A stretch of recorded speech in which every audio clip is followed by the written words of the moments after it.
चलो भाई हम जा रहे हैं ना, सुनो ना। व्हाट इज कॉस्ट अकाउंटिंग, वही चाहता definition. Explain the difference between financial accounting and cost accounting. चलिए definition according to Kohler, cost accounting is the branch of accounting dealing with the classification, recording, allocation, summarizing and reporting of current and prospective cost। यानी totally cost को एक सलीके और तरीके से छाट के बजा के पेश करना प्रॉपर। तो इसमें क्लासिफिकेशन का मतलब क्या होता है? एनीबडी व्हाट सर, मालूम रखो तुम। क्लासिफिकेशन बोले तो एनीबडी उन्हें उसका मतलब क्लासिफिकेशन आगे बोल, मतलब बोल उसका। नहीं समझ में आ रहा, मैं बोलने नहीं आ रहा। चलो समझ में, जरा पॉइंट में देख के बोलो तुम भी। हाँ नहीं बोलो। Classification is according to class. देखे ये बोलना था। छाटना, छाटना आ गई बात समझ में। क्लासिफाई, क्लासिफाइड इंफॉर्मेशन, जो छाट के अलग इंफॉर्मेशन निकाल लेते हैं। आ गई बात समझ में। क्लासिफिकेशन का मतलब होता छाटना अकॉर्डिंग टू क्लास। रिकॉर्डिंग तो छाटना, रिकॉर्डिंग बोल तो मैं कर रहा हूँ सर, रिकॉर्डिंग नहीं, वो भी नोट डाउन करना, अच्छा that is also recording. Accounting records, records बोलते हैं ना जो नोट करे हुए। एलोकेशन जगह पे रखना या जगह पे तरतीब करना। समराइजिंग, एनीबडी ये तो याद करना। अरे समराइजिंग याद करने की बोलते हैं।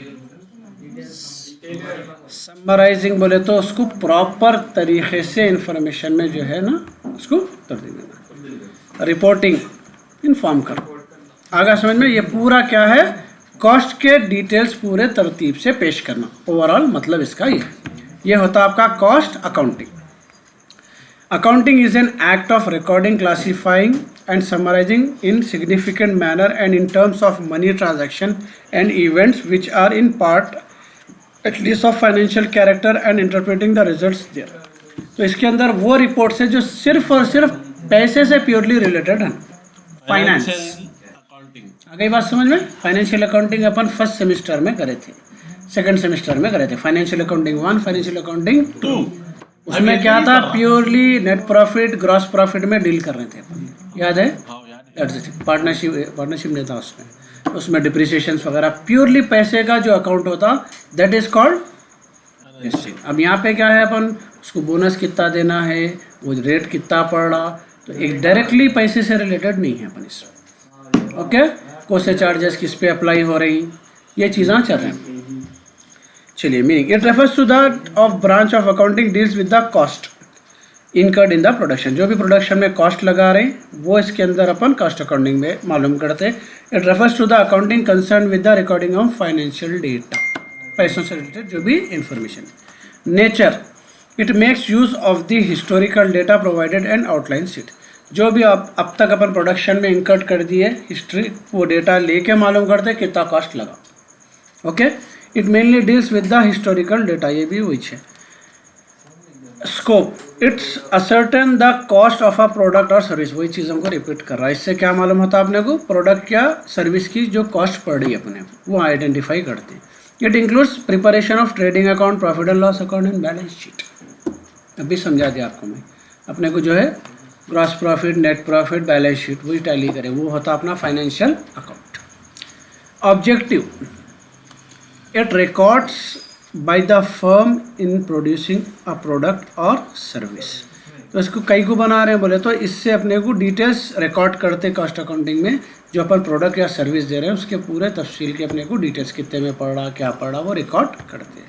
इसके लिए अपन यूज़ करते हैं cost accounting. It records all the transaction related to finance. Finance से थे खाली फाइनेंसर, फाइनेंसर, हाँ पाजी। इट प्रिपेयर्स, साबिका पढ़ा क्या?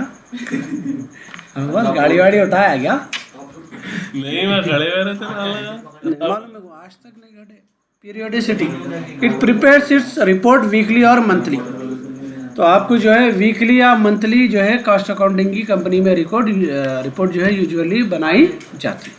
It prepared at the end of financial year. Final balance sheet कब बनती है अपने को मालूम है, साल के उसमें बनती है। मेरी बर्थडे से एक दिन पहले। Importance, it is compulsory to prepare cost accounts only in some undertakings. It is compulsory to prepare final accounts in every organization. तो यहाँ पे क्या है, कॉस्ट अकाउंटिंग हर डिपार्टमेंट में, हर कंपनी में नहीं आती. कुछ कंपनियों में उसकी ज़रूरत रहती, कुछ कंपनियों में उसमें ज़रूरत नहीं रहती. एग्जाम्पल है, समझो कि गैस सिलेंडर सप्लाई करता डिस्ट्रीब्यूटर है, उसको कॉस्ट से क्या मतलब है. पेट्रोल पंप वाला है, उसको कॉस्ट से क्या मतलब है. जो कंपनी रेट डिसाइड करा, इनपुट आया, उसको बेच देना है, तो वहाँ उसको कॉस्ट की ज़रूरत नहीं है उसकी, क्योंकि उन्हें प्रोडक्ट ही नहीं बना रहा कुछ. आ गई बात समझ में. अब मैं ही हूँ, मेरी भी एक इंडस्ट्री है, एजुकेशन, उसमें कॉस्ट का वही नहीं पड़ता आपको कुछ, तो ऐसे सर्विसेज आपको ज़रूरत नहीं पड़ती. तो यहाँ पे क्या है, लेकिन फाइनेंस हर जगह ज़रूरी है. बैलेंस शीट सबकी टैली होना ज़रूरी है. Principles, it is compulsory to follow all the principles and procedures in cost accounting. It follows only some accounting principles and standards. तो इसके अंदर क्या है, एक कॉस्ट अकाउंटिंग के लिए प्रॉपर रूल्स पे चले तो ही कॉस्ट आपको एग्जैक्ट मालूम होता. यहाँ इसमें क्या है, आपको ज़रूरी नहीं है पूरे रूल्स फॉलो करना, still you can get the gross and net profit. बस है ना. अच्छा.